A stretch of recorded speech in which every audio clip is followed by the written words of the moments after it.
Hello, Libra. Welcome to Catalyst Energies. My name is Dee. Thank you for joining me. I am so grateful that you are here.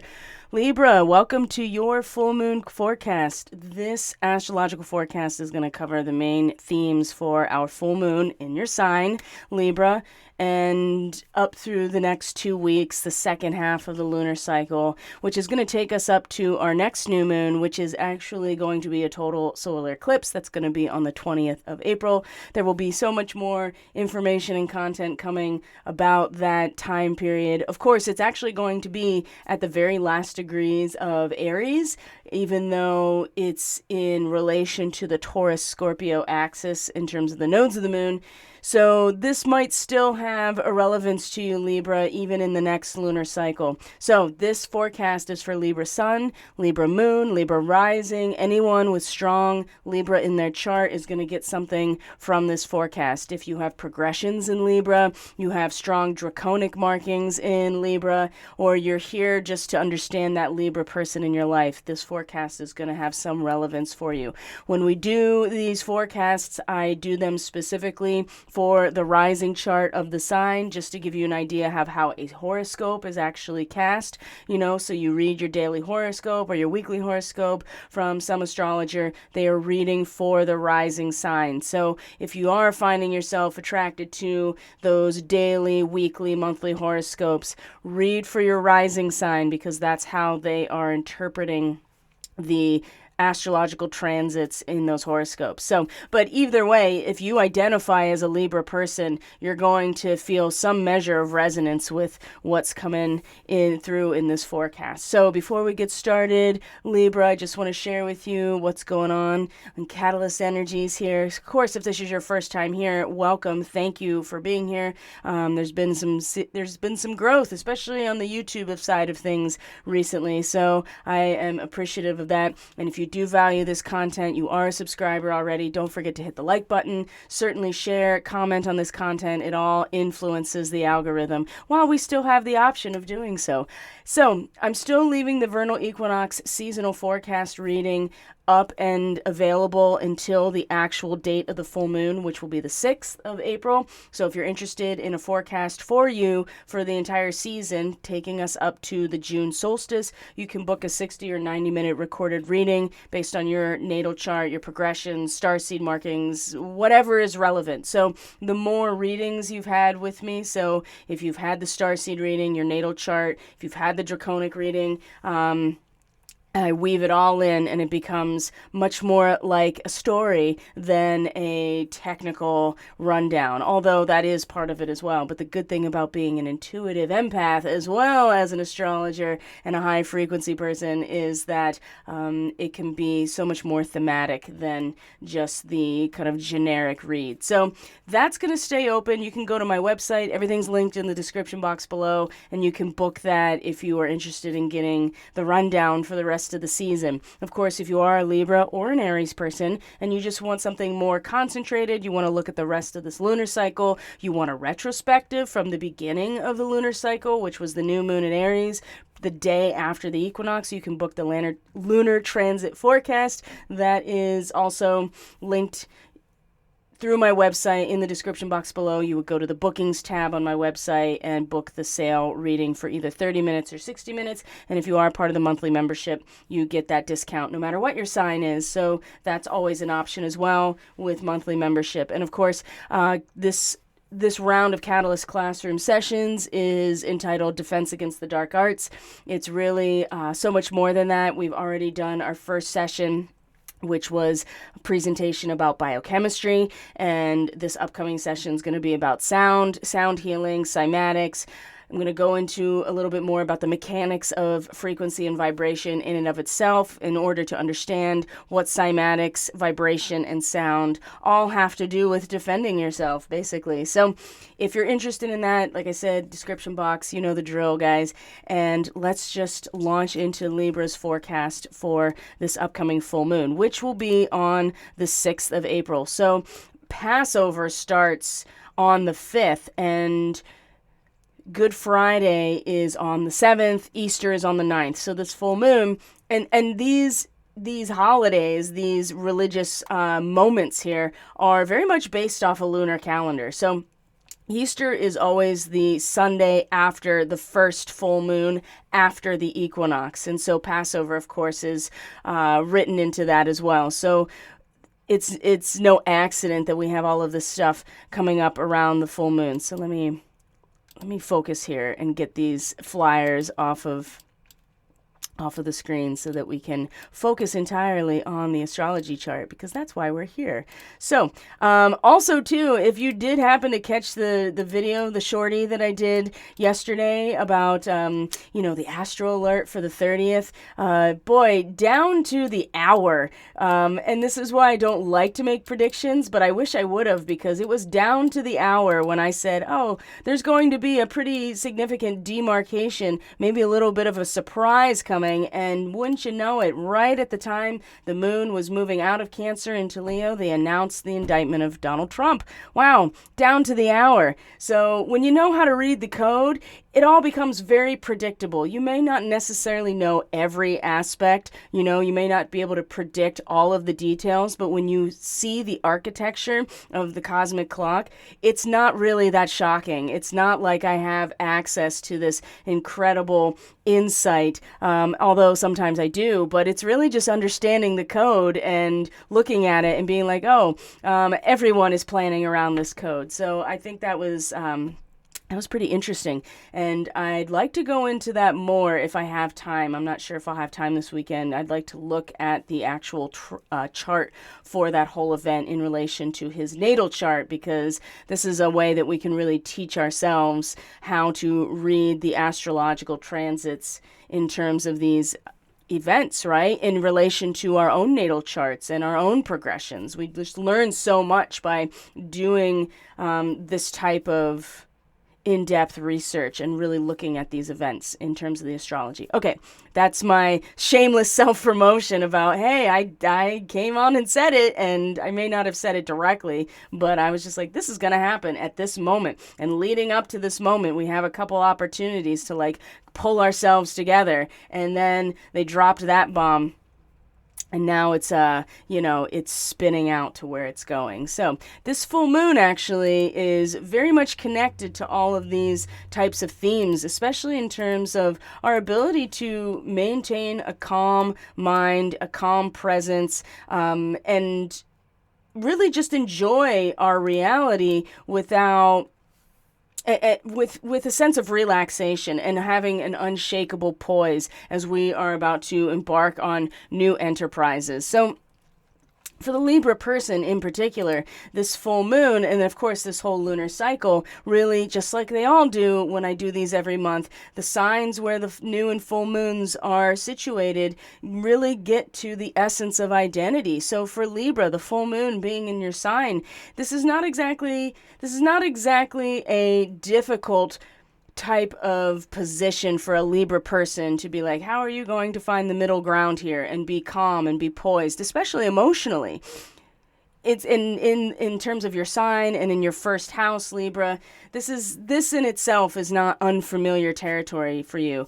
The challenge right now, in particular, I would say for the Libra person, is the fact that there is continues to be a stellium in Aries, which is the sign opposite of you. And for the Libra rising person, this is in the house of interpersonal relationship. It is the Libra house. And so, Libra, you really tap into the essence of who you are subjectively when you're in interpersonal relationship, right? It brings out that desire and impulse to really be yourself when you're in relationship. It brings out that warrior energy, whereas you as a person without that mirror are normally very diplomatic. You have this sense of equilibrium to you, a sense of personal balance, and depending on what you sun, moon, rising, in terms of what Libra represents for you, you may find yourself very easily able to find that middle ground, to express yourself as the fulcrum of those scales. But when you're in relationship, it triggers something in you. It triggers a fire, a spark, right? Because the Libra person really identifies himself in the relationship. And there's been so much here. And every year this is the case for the Libra person because we have the equinox. And these time periods affect the Libra and Aries people directly. They are the representatives not only of this lunar cycle, but of these equinox time periods. But there has been a much more concentrated, heavy load in the relationship house for you, Libra, especially with Chiron, especially with the Sun, obviously, and even Jupiter being here. So your ruling planet of Venus is well into Taurus. As of now, of this recording, it's not even April yet, but when we get to the full moon, Venus will start coming into alignment with the Pleiades at this point in your 8th house, which is shared resources, returns on investments, it's power dynamics. So your ruling planet may not be in your sign right now, but she's in her other home territory. And in the 8th house for the Libra rising people, this is a lot of meaning and value to the sharing of our inherent resources, right? Taurus, this is our inherent wealth, our resources, material value, and a sense of stability. Okay, so Libra people, I think, have on some level been feeling a bit more grounded in this area, and certainly more of a glow and a sense of warmness when it comes to sharing, because this is what the 8th house represents, is we sharing our resources, sharing our energy. We are more than the sum of our parts when we come into the 8th house. We are fruitful and then we multiply in the 8th house. And this is why I call it the house of death, sex, and taxes, right? You're either in that relationship to life, and it's through the death process that resources are redistributed and transformed. Sexuality is where life is produced here in terms of this dimension of experience. And taxes, it's just being in that resource relationship, either debt or taxes or inheritance or business. The 8th house has a lot to do with how we do business. So Libra, the thing is that Mercury now is at the time of this full moon in your 8th house. So there's a lot more mental energy put towards this realm of sharing, of cooperation and power dynamics. But Venus here too has been really making this whole realm of sharing that much more valuable and meaningful to you, and naturally able to balance this out in your sense of who you are, right? Especially as a Libra person. So Uranus hasn't been making it very easy, of course, in this area, because Uranus doesn't have any stability to it. And when you're talking about power dynamics and you're talking about resources, it is shaking things up and shifting the landscape all over the place. So that's just what happened with Venus and Uranus as of yesterday on the 30th. The conjunction between the two of them was kind of a surprising moment. And in your 8th house, it really shakes things up in terms how you do business, how business is conducted between you and other people. What are the power dynamics? And as those power dynamics, which are inherently built off of polarity in many ways, as we come into relationship, whatever that is, this moment really gave us an opportunity to tap into our ability to be resolute in the center of it as the battle wages around us and within us. So Libra, what came forward for you during that time? Because the north node of the moon, since we are talking about lunar transits and a full moon here, the north node of the moon, Rahu, the head of the dragon, the trajectory of our soul's evolution and learning, is also in this area. So there's a lot of energy that is very unbalanced, Libra, in terms of who you are in relationship and the power dynamics of them. And as that continues to be activated with a number of different things, right? The sun will have met Chiron before this full moon. The Sun and Jupiter will be conjunct. That is a lot of optimism in your relationships, but also just a lot of energy, a lot of dynamic, expansive energy in terms of who you are in relationship. Libra, are you going to be able to maintain emotionally within your own self a sense of calmness, relaxation, ability to really have this unshakable poise in your emotional identity and enjoy reality, right? As you are gaining an objective understanding of all of these experiences. And the thing is, all of these experiences are so potent and so dynamic right now for you that it's very difficult to sit back into that poise and that unshakable type of calmness. So this full moon, as all full moons are, if we have intentionally worked with the crisis point of the first quarter moon, which for the Libra rising person was up in the 10th house of professional life and career, if it had been addressed consciously, and we are, all of us, but for the Libra person, really tapping into the structures that need to be the new structures in terms of professional life, career, mission, contribution. What society are you contributing to? What structures and institutions are you contributing to, Libra? If you are making those changes, if you are working with the lunar cycle in that way to tap into what needs to be built, then when the full moon comes, it'll be a revelation, an illumination of like, oh yeah, this is really actually working. Because if it's not, and you find yourself not able to have that calmness, whatever is going on relationally and business-wise in your life is not going to last.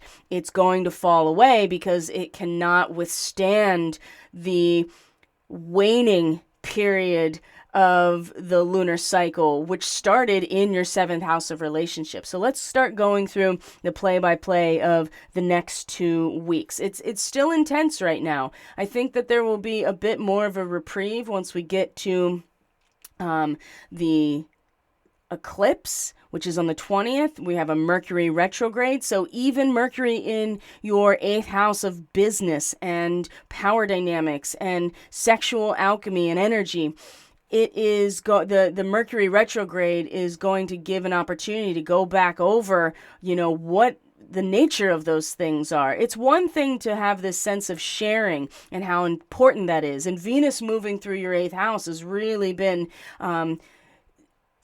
attracting to you the relationships, the business deals, the power dynamics that feel good about sharing, you sharing with others, you sharing yourself with others, and vice versa.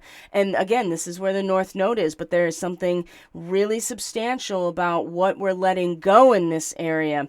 And Mercury in its retrograde at the next new moon, the solar eclipse, all of these things, there's going to be kind of this internalizing experience here, and maybe going back over those things with a fine-tooth comb, or being willing to mentally go deeper into one's own shadow, one's own subconscious, right? Looking at oneself in the mirror and really using the relationship as the mirror back to yourself. Libra is so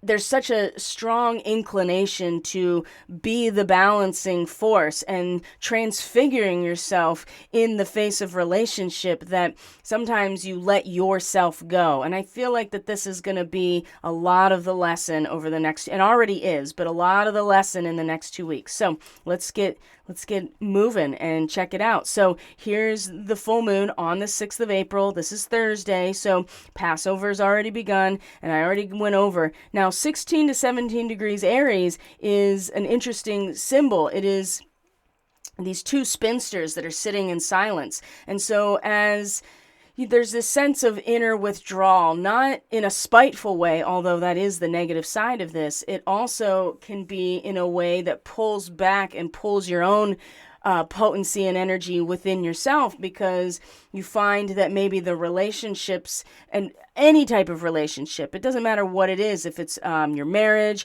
if it's with your close family members, if it's with really close friends, what if it's your clients, your customers, your boss, or your employees, if you're in that position. It really is about who you are in these relationships. And so what I feel here for you, Libra, is that you may identify with this need to kind of pull back, to realize that pulling in is not necessarily that you are bypassing, and some people are going to do this, or you're being spiteful. It's more about preserving what you do have. And in that process, you will be able to identify emotionally at the full moon if these situations really allow you. Can you do that in your relationships? Or are you involved with people that are constantly pulling on you? Or your business, especially when we're talking about eighth house, your business relationships, are they actually what you want to be sharing your energy with? Or do you find yourself giving yourself away? Or are you embarking on something new very soon? That could happen as well. So this full moon is going to say a lot about our ability, like I said, to maintain a calm mind beyond the struggles and the victories. That's another thing to keep in mind, the struggles and the victories, right? It's about being, having the capacity to be objective about something we were deeply involved with. There's going to be a lot of learning here. And I do feel like with Libra in particular, looking at the fact that Mars is in the 10th house of professional life and career, that there is so much going on in the 8th house of shared resources, shared investments, business, right there, and the North Node here, and especially Mercury going to station retrograde next month, or into the next lunar cycle. I would say right now, the rest of this lunar cycle for you, Libra, is really, it does seem to be a lot about like, where are your resources going? And what is the nature of what you're sharing with other people in terms of your either career, your mission, right? What you're contributing to societally, because Mars is like full speed ahead in terms of this 10th house of your contribution. And this is where the first quarter moon was the 10th house, right? And the sun over here in seventh house land, right? You have this full picture of organic wholeness here, but what is that actually contributing to? How do you actually translate that organic wholeness in terms of your relationships into a contribution? And it doesn't, you can't really grasp something that is intuitively just an impression. And I feel like that this is a big part of the first quarter moon, is bringing that to our awareness, that there has to be some measure of rooting it into reality. And I would say for the Libra person, rooting it into your professional life. Now, that doesn't have to be literally like your work career. It can be you in your family. It can be the contribution you're making in your spiritual life, or the contribution you're making in terms of a institutional or societal situation. This could very well be about your finances, especially when it comes to the 8th house and investments, and the 10th house being the overall economy. So, and at this point, by the time we get to the full moon, like pretty much at Passover is when the sun and Chiron come into a conjunction. And that's something that is going to be talked about more in depth on the Starseed Ministry coming up to this Monday, but that's going to be leading up to this full moon. So, let's see here. The moon is going to come into Scorpio in your second house. Well, so, and of course, this is where your where the South Node is too, as well. The moon comes into the second house, which is about your inherent resources. So Scorpio is the ruler of the 8th house traditionally. I mean, Libra, as a person, you basically represent the mirror in a lot of ways in terms of everything. Your capacity to mirror back or be mirrored to yourself and find that balance. You are naturally a transfigurer, if that makes sense. So what is considered shared resources and deep power is something that you inherently have access to. So when we go into the moon coming into the second house for the Libra rising person, especially meeting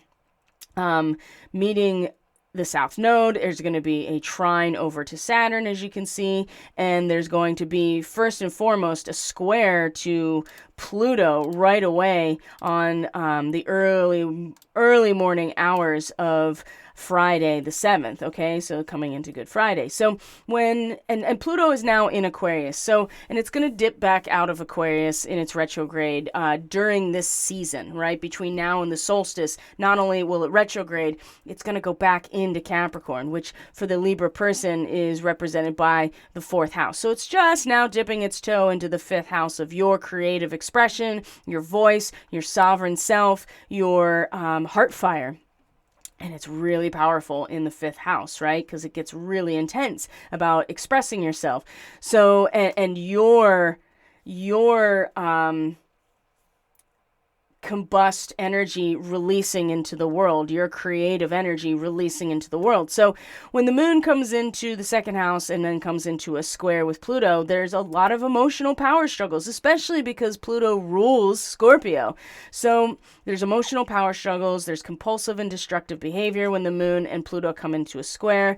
And the best thing you can do is have conscious awareness of this, because I think what we're going to find, Libra, is that you're going to come in and you're going to have this intuitive sense deeply of what your resources actually are. But Pluto coming into your 5th house in Aquarius like this is really drawing a lot of the intensity in terms of expressing your resources, right? Being able to, that heart fire and your voice and your resonance being able to reverberate out. And remember that the South Node is here.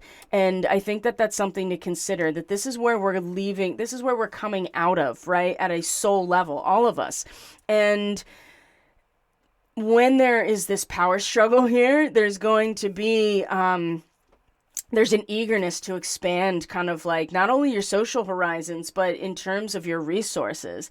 And I just feel like that in this moment, it's going to be really important to realize that there is going to be some buried kind of darkness coming up to the surface, and that it may not necessarily, you may not be as eager to expand this social horizon as, or maybe you will, and you'll be on the other side of that emotional power struggle. And again, I feel like because of all this energy in your 7th and 8th houses right now, especially Venus, which is your planetary ruler, in your 8th house of where those power dynamics really show themselves, you may find yourself on that compulsive side of these emotional power struggles. You may be trying to be more of the manipulator, or be on the other side of it and be like, you know what, I'm just gonna and take the blows in some ways. So just be consciously aware of what is surfacing here, so that you don't kind of get caught in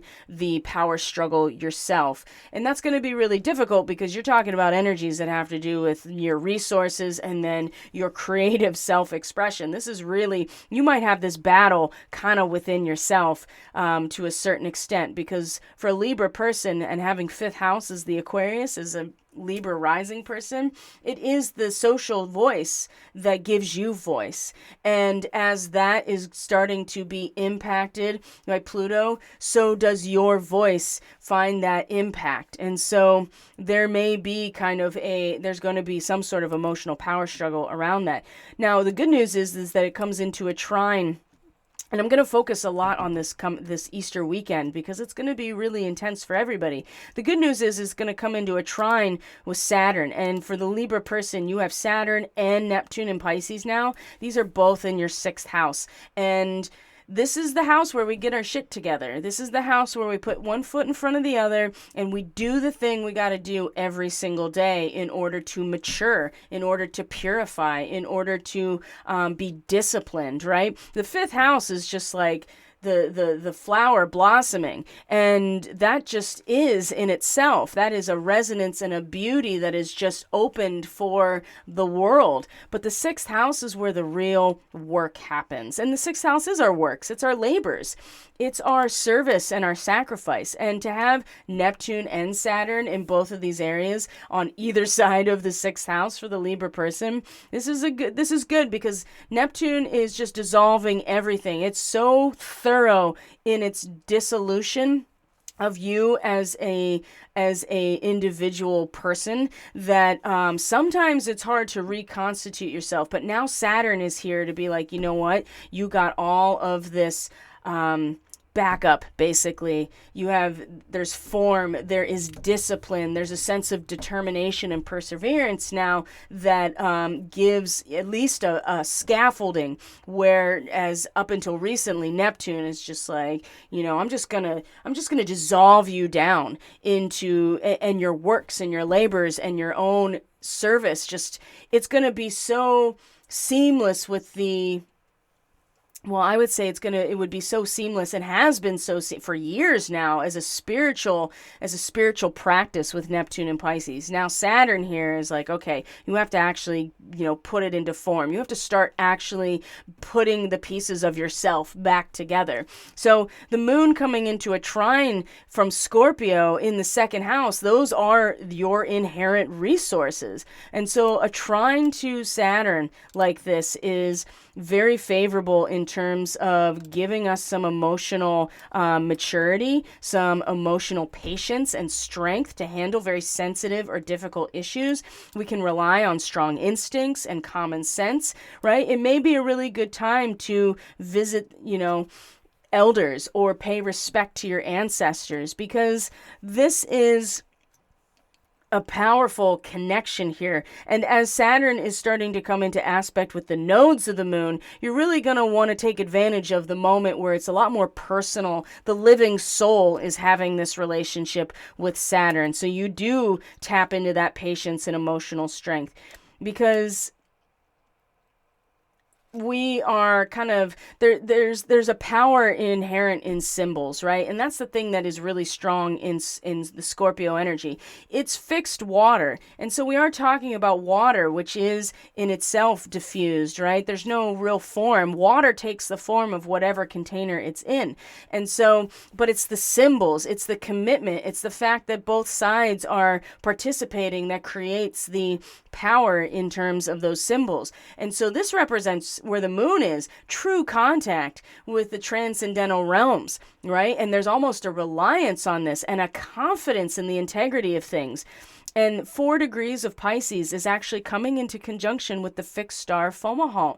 That is one of the royal fixed stars connected to Archangel Gabriel, right? And Fomalhaut is in the mouth of the Pisces, not the dual Pisces zodiac sign, but the constellation of Pisces. That's just the one fish in the southern sky. And Archangel Gabriel is the watcher of the south. And the water from the Aquarian pitcher pours out and flows right into the mouth of the fish, which is where Fomalhaut is. And so it's a narrow band right here. And Saturn, thankfully, is like, hey, this is a really clear, narrow band. It's in place. You can see it. The lines on either side of this isthmus are demarcated, and it's very difficult to get out of your lane. And the moon in Scorpio in a trine is like, what are the symbols of collective power? What are the inherent resources that have to do with our shared relationships and the real transcendental realm of reality that we can have reliance on? Because this is going to really help give that patience and emotional strength, and rely on our instincts, rely on common sense in terms of resources for the Libra person. And then right after that, come into aspect not only with the South Node directly, but then opposite the North Node. So the moon meeting her own South Node in this moment is kind of this reminder of where we've been, what we've already mastered at a soul level, which is the inertia of institutionalized procedures, those symbols, and that reliance on those transcendent realms that we create by way of our cooperation and our communion, can create societies and procedures that are unshakable, right? And so this is not where we're going, but it's a great reminder in this moment of where we've been. And we will come back to this point. That's the thing about the nodal axis. It does have its own orbit, just like everything else in the solar system. But for now, we are realizing that this is the momentum pushing us forward. And it's pushing us to a place where we have to let go of the past. And that can be very difficult when we are relying on the inertia of institutionalized procedures. So the other side of this is that the Libra person can can get really hyper fixated and too reliant on these past types of institutions, these past symbols, and become almost obsessed with them, in which case there's going to be a really unhealthy kind of attachment to it, and a sense of not very, things can get very, what's the word I'm looking for? There can be a lot of traffic jamming, so to speak, in terms of what your root system is trying to pull into your experience with Saturn, right? I mean, it's really solidified here. And if it is connecting directly to source, if you are connecting with Fomalhaut and being like, I am getting the divine essence right to my experience, then this is amazing. But if you are obsessed with yourself, which, you know, with Scorpio, it's more of like obsessed with the power that you can exploit from situations, this is going to be, it'll be pretty dark and for some people. So presumably this is not going to be the case with anybody listening to this. This is going to be a power moment on Good Friday with this connection to God, to source, to the Great Spirit, and the message coming from that source. Now, the moon will come into opposition with Mercury right after. There's a lot of intensity on Friday morning, all back to back. So we'll see what happens on Friday morning, right? The moon's going to be opposite of Mercury. This is 6 to 7 degrees Taurus, 6 to 7 degrees of Scorpio. And when you have the moon opposite Mercury, it can scramble and polarize your thinking. It can make it very challenging to find balance because you're having a harder time understanding your feelings and sharing them when these two are in opposition. There's confusion, there's anxiety. The best case scenario here is to spend some quiet time in reflection and, you know, the will to explore the hidden depths with Mercury and Scorpio. With the moon in Scorpio at that point is something that you're going to intuitively have to kind of sink into in terms of the world around you. Whereas Mercury in Taurus, I feel like the confusion and anxiety is going to be that you mentally kind of have to let yourself be quiet and let your intuition kind of do all the sinking in and exploring the hidden depths. So you don't have to necessarily in this moment figure it out. Okay? Just allow that extra care to be taken with critical decisions. Maybe don't make a decision. Maybe just allow your intuition to kind of sink in to those natural energies around you and spend some quiet time in reflection. Again, a great time in terms of Passover and Good Friday, for instance, right, is to spend some time in quiet reflection. Allow the living soul to really sink deep into the world, and perhaps that will abate some of the anxiety, and don't feel super pushed to make a decision, because the scrambled thinking will make it very challenging to, you don't want to be taking, you don't want to be doing any negotiations if you can possibly help it in that moment. But then it's going to trine Mars at the very same time. You can even see the way that this astrology on the chart is really set up right now, is that you can see that there is a kite going on here, that you can see that there's also still this T-square with not only the nodes in Lilith, but the moon and Mercury in Lilith. There's a lot of intense energy, but lots of opportunity. So this moon opposite Mercury at the very same time. So there's your scrambled thinking. But then the moon is in a trine to Mars. And this is what we call a mutual reception, because Mars is in the moon's home sign and the moon is in Mars's home sign of Scorpio. So not only is this a trine, but they really are supporting each other in this moment. And so where is Mars in Cancer? 7 degrees Cancer is using your healing imagination, your ability to rise above whatever threatens your well-being, right? Ascendancy. And so it's the downside of this, especially in terms of your mission, your professional life, your career, and we're talking about Mars here, you may make a senseless retreat to the world of make-believe, but that's not what this is. This is about actually using the living soul as it descends deeper into these kind of primal hidden depths of experience and taking that initiatory action energy of Mars to actually use that energy and ascend in some ways, and not in the way that we usually think about it in terms of ascension, right? The way that has been hijacked, but this idea that we can use our healing imagination, and the mutual reception here is so powerful, and so perhaps rising above what may threaten us, while also intuitively having the courage to kind of sink into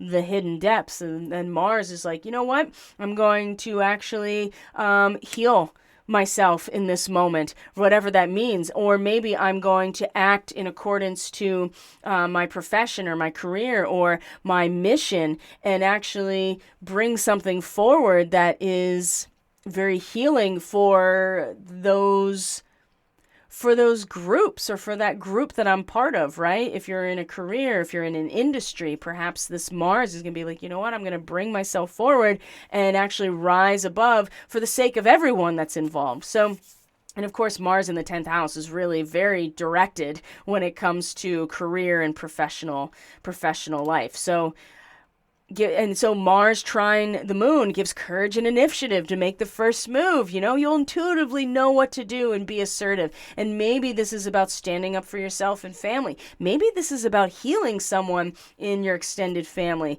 Maybe this is about taking on good leadership qualities. And you'll get a lot of support in this moment.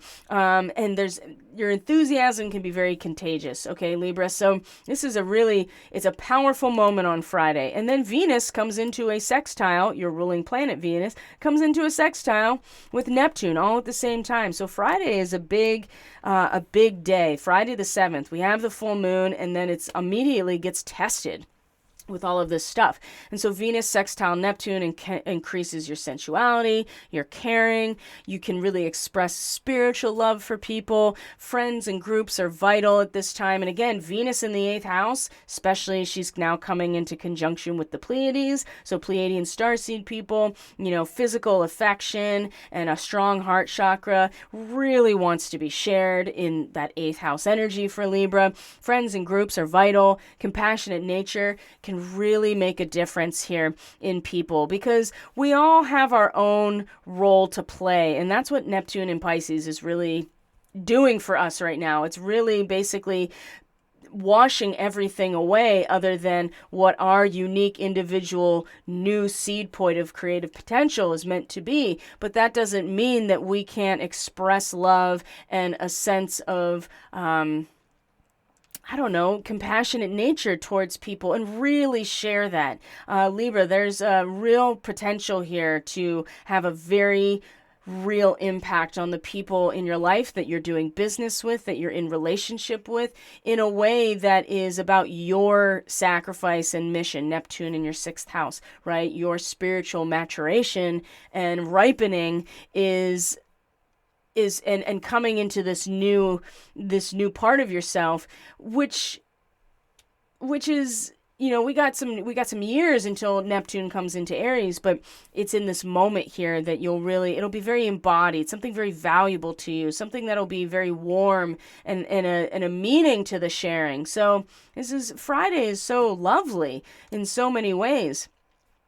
And the moon moves through Scorpio on Saturday into Sunday, and then the moon moves into Sagittarius on Sunday, which is Easter. So it's mostly going through the rest of the weekend, Libra. It's mostly moon transits until we get to the beginning of the following week, which is so Sunday is Easter, and then we come Monday the 10th, and you can see that it's already starting to build, which is a lot of really good stuff, right? You can see this fire trine with the moon and all of the Aries energy and Lilith in Leo. And Venus, your ruling planet, is about to come into Gemini, which is, I think, even more just as favorable, coming into an air sign, right? She's at home in Taurus, which is great for you as a Venus-ruled person, but she's also about to come into an air sign and make a trine to Pluto in another air sign. So if you have 0 degrees Libra in your chart anywhere as a Libra person, you're going to have this grand air trine that's going to be a big deal for you. Especially if you are especially if you are whatever it is, right? I'm thinking Pluto and Libra people, that's very generational. 0 degrees Libra, that's what I mean. That's going to be a huge. And then, but if you have any other Libra, anywhere from 0 to 3 degrees, I feel like that when Venus comes into Gemini and makes this trine right here over to Pluto, it's going to be like, whoa. It's going to be very, very stabilizing of the mental energy. So, in a very intense way. So on the 11th is where Venus moves into Gemini. So she's still in alignment with the Pleiades, and now she's in alignment with Alcyon, the main star in the Pleiades, 0 degrees Gemini, and in a trine to Pluto. So this type of transit in general is there's a lot of passion, there is a lot of intensity in relationships, but since we're talking about the mind, we're talking about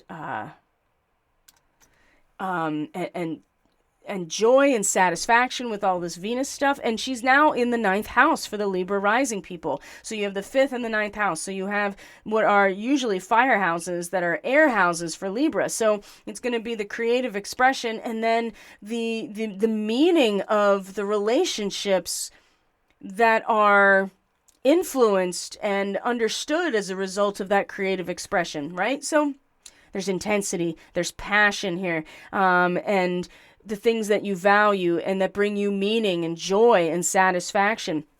And Venus in particular, coming into Alcyon, there is this sense of, I would say, the glass bottom boat, right? You're not fully immersed in the psyche of the collective, but you have access to the whole thing.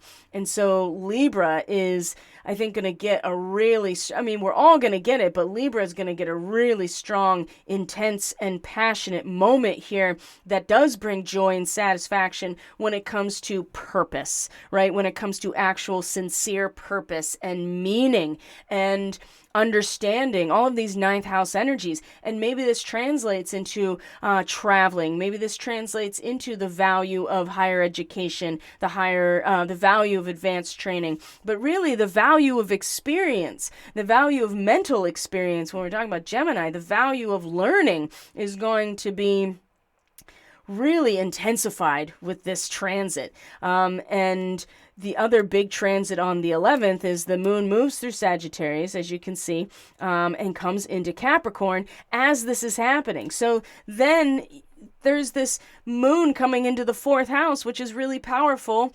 Now, Libra, keep in mind that the moon in Capricorn is at its detriment, but it's still in the 4th house for you. So there's still, out of all the signs, Libra at least has probably the least detriment with the moon coming into Capricorn, because at least it's your 4th house. And so this is where you naturally are going to feel a sense of groundedness and rootedness, even though the moon doesn't necessarily like to take responsibility for more than just herself in this moment. But it's all happening at this one moment here as the moon moves into Capricorn. And as it starts moving through the rest of Capricorn, this is a really favorable transit. You can see the Sun and Jupiter are in a conjunction. Wow. Especially in your 7th house, this is going to be good luck as an opportunity for growth, strong urge and desire to do all you can in terms of relationship. Wow, this is going to be, there's just going to be this supercharge for everyone. But for Libra in particular, you're going to be like, oh, I get it now. Now, this is a really passionate type of energy when it comes to actual relationships too, because you have Sun and Jupiter together in your relationship house. You have Pluto coming into the 5th house, which is your romance and your lust, right? And dating is the 5th house. And so to have Pluto there, I mean, there's a lot more of that intense energy of the Kundalini starting to really get activated with the Pluto coming into the 5th. And then you have it in a trine to Venus, which is about the embodied experience, your ruling planet. And then Sun and Jupiter together in your house opposite of you, so in relationship. And of course in Aries, this is very forthcoming, it's very masculine, it's very outputting and penetrating, and so there's an urge or a strong desire to do all you can, experience it all. And there's so much generosity here. There's so much expansion in this area. Wow, Libra, there's just going to be this opening here on the 11th. I think that's just going to be like, whoa. Now, the thing to remember is that you're going to have these rose-colored glasses on at this moment. Especially in Aries, the gate to the garden of all fulfilled desires. Your cosmic optimism can very easily be glamorized in this moment. And so again, the ability with Venus coming into conjunction with Alcyon, which is Gemini, there's a bit of detachment here from being fully pulled into the entire feeling-based experience, where you can see the meaning of it all without and experience the passion and intensity of it without necessarily losing that surface that separates you from, just getting sucked into the experience of it all, which is the ocean, right? That's something to keep in mind. This Sun conjunct Jupiter is absolutely amazing. Expansion. You may be the beneficiary of money. My gosh. And the best thing you can do about it is to be more generous. And it's you in relationship. And so things that you might find yourself starting a relationship right now. Ooh, yeah, definitely Libra, especially Libra rising people. But you have to be aware that the potential for wastefulness, extravagance with Sun conjunct Jupiter is really strong. You could really glamorize this optimism and not see the full picture of it, which is what Venus is allowing for in this moment, okay? So just be aware of that. But I'm getting really good feels off of this on the 11th. And then the moon is in your 4th house, right? In the place where you were feeling so sensitive, so tapped into your intuition. And yes, responsible to those that are in your, the people that are the closest to you. You want to protect them. You want to take that seriously. This just adds even more to this whole Libra thing about that this is most likely a very positive set of transits for the Libra person. It's not going to be this way for everyone. Some people it is going to be too extravagant and they are going to have rose-colored glasses on. But for you, Libra, I feel really good about this. But just be aware of that there's challenge coming for all of us. So the moon moves through Capricorn on the 12th, and on the 13th we have our 3rd quarter moon.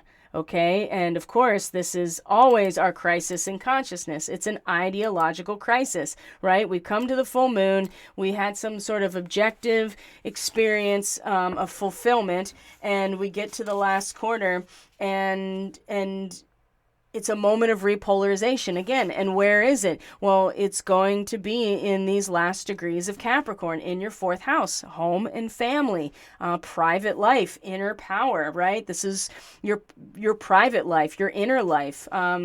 The place where you feel the most vulnerable is the 4th house. So the element of conflict is strong with a 3rd quarter moon at the ideological level, because again, the sun is just coming off of Jupiter. So it's still like really vibing hard with that huge expansion. And if we consider that we're in this waning period right now, the light of the moon is waning, and so we as individuals have to step up and objectively be able to apply what has been revealed at the full moon. It breaks down all the idols, right? And there's a lot of catabolic forces that, really increase in momentum. So the rose-colored glasses come shooting off almost immediately when we get to the 3rd quarter moon, and we have to deal with that throughout the rest of the lunar cycle. So let's look at this. So the 3rd quarter moon, first, the moon is going to, right before it comes into that square with the sun, it's going to square Jupiter. And so usually this isn't it's not necessarily a terrible transit when the moon squares Jupiter. It's not nearly as tense and conflicting as other squares are. There is a general sense of well-being. There is probably this sense of inner fulfillment. You just have to watch for excess here. And the mood can change and vacillate pretty easily, and especially with the moon in Capricorn, because it's at its detriment here. And so when it comes to the recompense on the balancing of accounts here, it might be a little bit difficult to maintain that optimism. So the best thing you can do is share your goodwill with people. Just watch out for excess, right? Let things balance out. Don't give away too much, but you also don't want to be like super stingy either. And then you won't be, the moon in Capricorn in your fourth house is just like, no, dude, I am responsible for the people that I am closest to. And, Jupiter in the seventh, of course, is just like, again, there's so much identification and big picture expansion in terms of your role in relationship. You're going to feel a sense of inner fulfillment. You just have to allow things to maybe like settle a little bit at this third quarter moon, but it will be an ideological crisis as the moon actually comes into the actual square with the sun. And this degree, 23 to 24 degrees of, 23 to 24 degrees of Aries is coming up as really important. I am seeing, especially in terms of starseed stuff, it's opposite Arcturus, but I'm seeing it in specific places, and I'm seeing it a lot lately. And I have a feeling that this placement is been utilized to influence people in not the best way.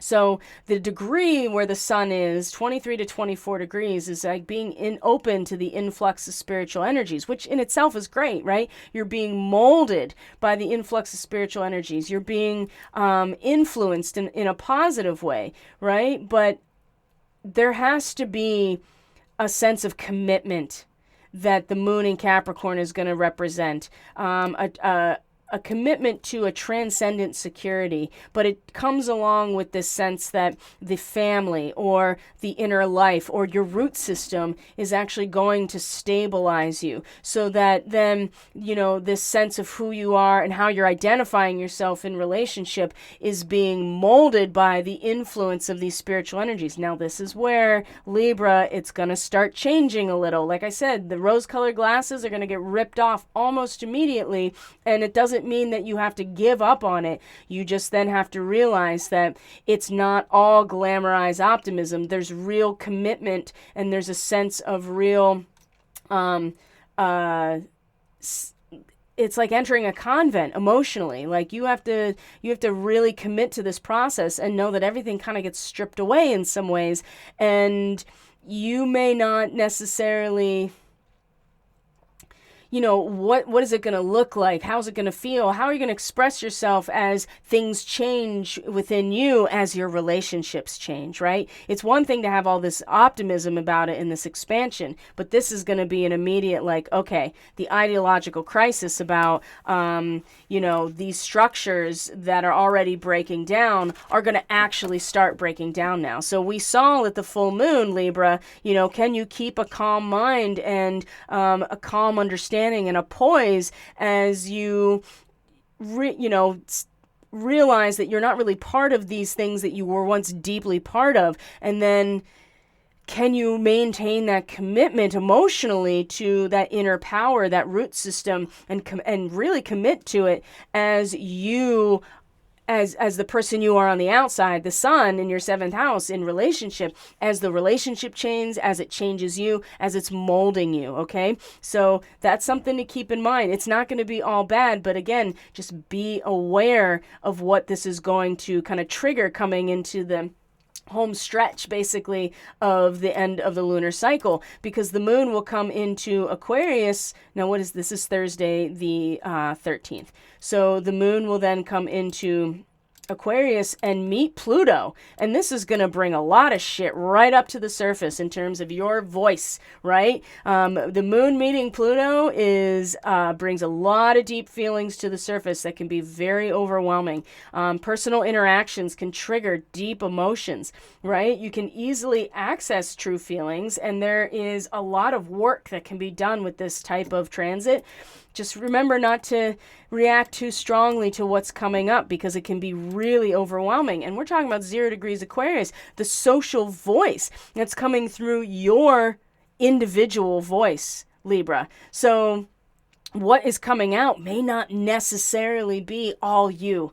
That's something. Ooh, I'm getting a big hit on that. It may not necessarily be all you. You might end up being just like this vessel in some ways, emotionally. And when the moon comes into the 5th house, that's a big thing to look out for, is the moodiness and your capacity for you to basically empath things. So you may find yourself emoting something that is well beyond your individual emotions, but you are kind of channeling it, or you are becoming a vessel through your own voice. You may be giving voice to something that is way bigger and more powerful and deep than you thought. So that it can be overwhelming, and try not to react too strongly to it, right? Just allow it to kind of come up and out, because you can really get some serious work done in a transit like this.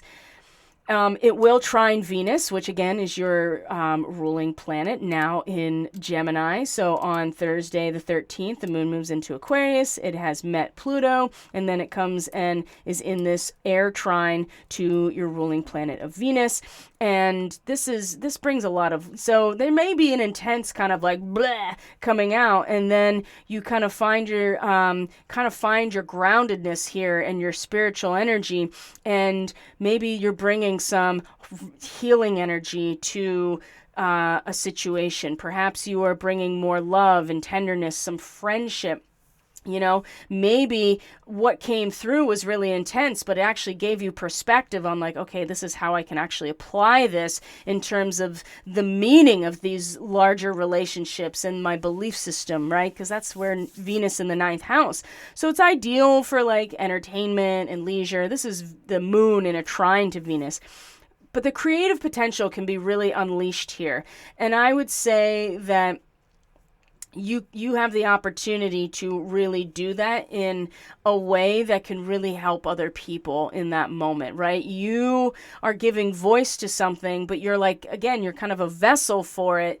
And then that energy that you already have this capacity to, you've already kind of mastered in some way, hopefully, you're able to bring it forward and embody it and apply it to your relationships, a sense of friendship, a sense of meaning, and this creative potential being unleashed in order to have an impact on the purpose and meaning of relationships and your role within them as well.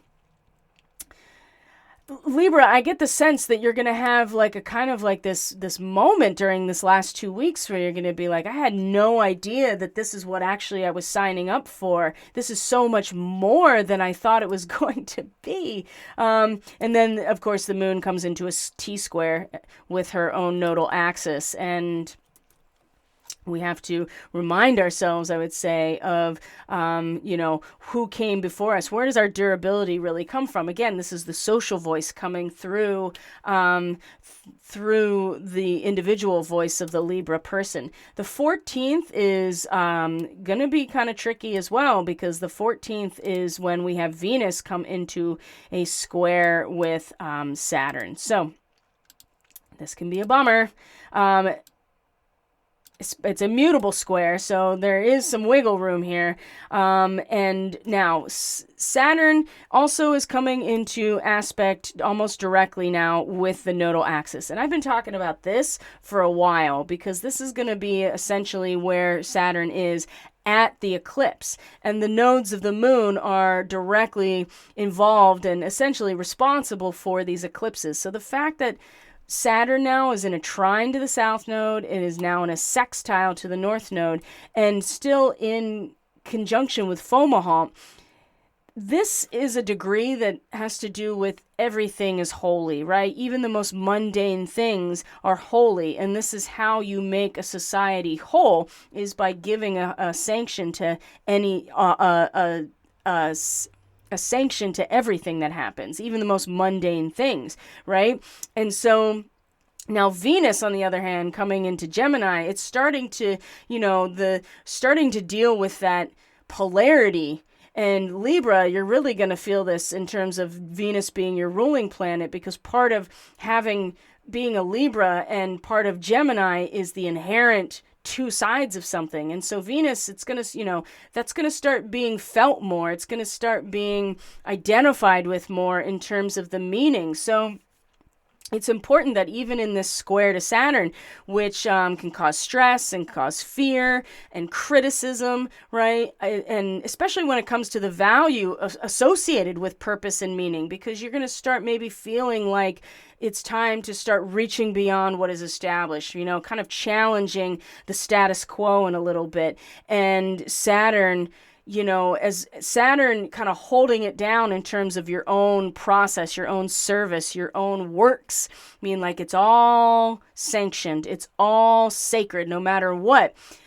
But you can find yourself kind of getting stressed out or criticized. That's the other thing. So you may feel lonely, you may feel depressed, you maybe not feel understood, even though you understand it. Other people may not. And so it's important that you don't ignore your responsibilities in a transit like this. You may feel in need of someone to understand you. You may be feeling lonely or depressed or low, and it's not a time to be lazy either. You're going to have to keep working at it. And so you may have to just kind of accept that there's going to be criticism.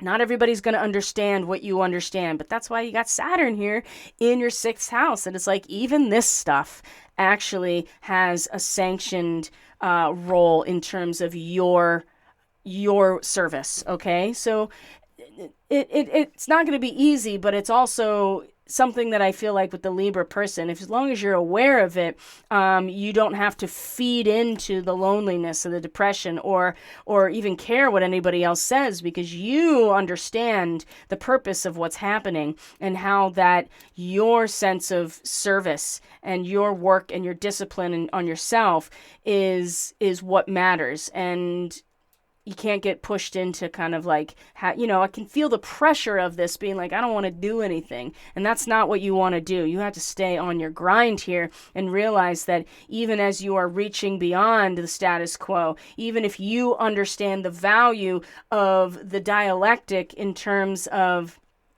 the way people are responding or how you're responding, you're going to, you got to stay on your grind, and it's okay. Just be aware of that. And of course, the moon is still moving through Aquarius, so you still are like basically emotionally, feeling into everybody, the collective voice right now. Let's see what else is happening. So on the 15th, the 16th, the moon will move through Aquarius. It'll move through Pisces. The 17th, it's going to keep moving through Pisces into Aries. The 18th and 19th, it's going to basically from this square on until the following week, it's just going to be the moon transit. So we can even just kind of glance at it day by day here to just see what it's all going to look like as everything is moving in. So the moon will move through your 6th house, right? It's going to meet Saturn. Which will give you some real discipline emotionally here and give you a sense of how important it is that you are staying on your work and what you're doing with yourself. The moon's going to cross Neptune, and boy, oh boy, if it's during dream time, just be ready for some intense dreams and confusion as well about what is coming to harvest. And then the moon comes on the 18th, will come into Aries. We're coming into our balsamic moon now. It's going to meet Chiron. It's going to meet Jupiter at this point. And then at that 24 degrees of Aries, right? So again, you can start to see that the mood is going to shift again. Share your good mood. It's a good time for socializing. You get this sense of optimism and generosity as you are being influenced in relationship. That influx of spiritual energy coming through again. And then we have the solar eclipse on April 20th, which is, here, I'll go back to it, is at 30 degrees of Aries. So it's still in Aries, still at the very last degrees of your opposite sign here, but very close to the nodes, which is why it creates an eclipse. So at that point, you can see here on 19th into the 20th, we're going to have this total solar eclipse. I'm going to have not only a report about that, but there's going to be a forecast available, a personal forecast available that you can book to look at the eclipse season for the 6 months of the eclipse season. And Mars is going to be in your 10th house, conjunct Sirius as well. So the other thing is that the spiritual warrior energy in terms of your profession, your career, your contribution is about to kick into overdrive at this point. So there'll be so much more about that when we get there. But that's the general read here, Libra, for the next 2 weeks for you. I think that there's a lot, like I said, there's a lot of optimism about where you're going in relationship, but I think there's going to be some surprises that are going to change things in terms of who you are in relationship. And that third quarter moon in your 4th house in Capricorn is really going to test like what, your root system truly, and is going to test your commitment to that process as who you are is starting to shift and change in relation to other, right? There's the mirror of your relationship. And so the full moon, right? Calm, objective understanding of who you've been in terms of all of these situations you have once been involved with. Can you maintain the emotional poise in your identity as you and relationship is starting to change around you? And there's a lot of good stuff. That Sun conjunct Jupiter is just amazing. But remember, those rose-colored glasses, they have the potential to be pulled off your face if you don't choose to take them off when that third quarter moon comes and you're like, okay, it's time to actually start, dealing with this crisis. The conflict will be very strong because you still have to maintain a sense of personal power, moon in the 4th house, right? And the breaking down of all the idols, right? And that's going to be hard. It is with Sun conjunct Jupiter. It's going to be just like, whoa, the sky is the limit here. The gate to the garden of all fulfilled desires. Wow. It's going to be amazing, but you also have to realize that everything will be on the downward tide at that point in terms of the lunar cycle that started with the equinox and with the new moon in your 7th house. So it all began for you, Libra, with who you are in relationship, reaching a new, coming in and emerging into a new creative potential, okay? So in these last, especially moving into the balsamic moon, right? You really sowing the seed of the next lunar cycle, right? Which is going to still be in your 7th house, but it's going to be eclipsed. So that's like a whole other ball of wax for you, Libra, that the next 6 months, starting with the total solar eclipse, is going to really change the nature of who you are in relationship with that eclipse, and certainly the nature of the power dynamics that you already are familiar with. So, my friends, Libra, I'm going to leave it there for you. Thank you so much for being here. I truly, truly appreciate each and every one of you so very much. Do not forget that you can book the lunar transit forecast for the sale rate as a Libra person. You can book the vernal equinox reading still up until the 6th. And if you're interested in what the eclipse season is going to look like, which is a 6-month forecast, just stay tuned. Get on my mailing list. You can do that from my website, social media, all of that. I'll be putting out that promotional material very soon. In the meantime, have a great weekend. Enjoy the beginning of April, and I will see you on the next video. Thank you very much. Take care. Bye.